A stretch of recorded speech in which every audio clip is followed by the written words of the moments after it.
game, United-Liverpool yesterday. Come Obviously, you don't want Arsenal to win, yeah? No. In the league. I get it. Of course you don't, because you're both London clubs, right? Yeah. But from a United fan's point of view, I think we all want Arsenal to win it, because we definitely don't want Liverpool matching our 20 league titles. Yep.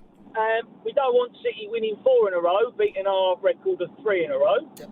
And we don't want them winning back-to-back trebles, do we? So, Is that rivalry between Arsenal now gone? That era of Fergie and Wenger where it was horrible. Is that gone now? It's gone. Yeah, it's gone. I think the last time you saw that rivalry was probably 2005 FA Cup final where they beat us. Yeah. So you quite happily put an Arsenal shirt on end of the season, celebrate an Arsenal win. They get it done. You'll be there, open top bus parade. It's an old rivalry, 20 years ago. I don't care if Arsenal win it now. They're the lesser of the three evils. I'd rather Villa or someone like that win it, or Spurs even. But no, it's no problem. It's no problem if Arsenal win. If it comes to the final day of the season, It's all on the line. All three of them can win it. I'll have my Arsenal shirt on.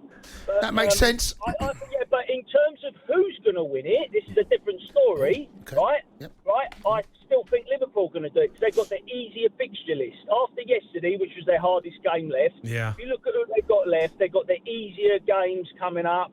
I think City, yes, they could win every game. We've seen it before, so you wouldn't be surprised if they go unbeaten or win every game and pip it. Arsenal, I wouldn't be surprised if they bottle it, because they seem to bottle every time they get to the crunch, don't they? We've seen it back-to-back seasons. They blew the Champions League spot, the Spurs, and then they bottled it last season, winning the league to City. They don't look like they're going to bottle it over Arsenal. I think it's going to be Liverpool. That draw wasn't going to, end their title hopes yesterday. Let's talk about it then yesterday, right? From a United fan's point of view, Champions League qualification is over. It's been top 4 has been over for months. Now top 5's over. That we've dropped 7 points in a week. You can't do that. We're 11 points off. Look at our goal difference, -1. So that's already another point. We're 12 points off 5th. Yeah, that's 4 games. We've only got about 8 games left. We've got no chance. That's it.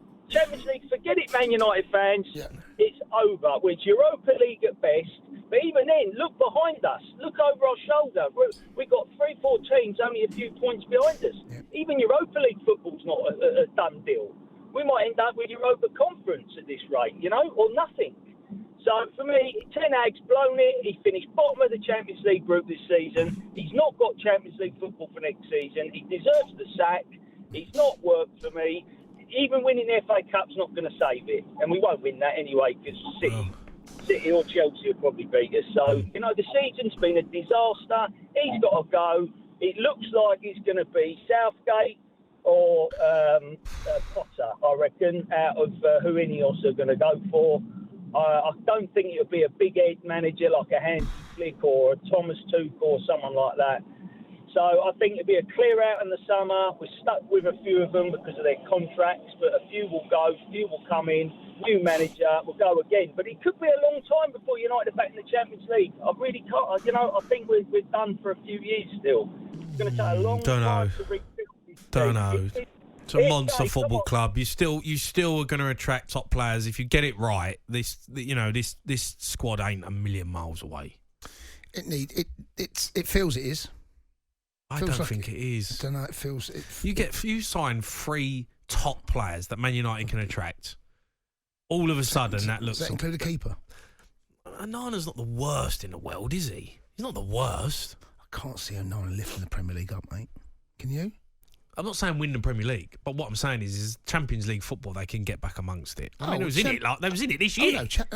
Sorry, I thought you meant lifting the title. Oh, no, I mean lifting the title was a long way away. No, well they've been in and around the positions all season, haven't they? They've slipped off. They slip off. The thing with United is they've been pretty goddamn awful all season, but they've managed to pick up points when they don't really deserve it. Yeah, it's happened a lot.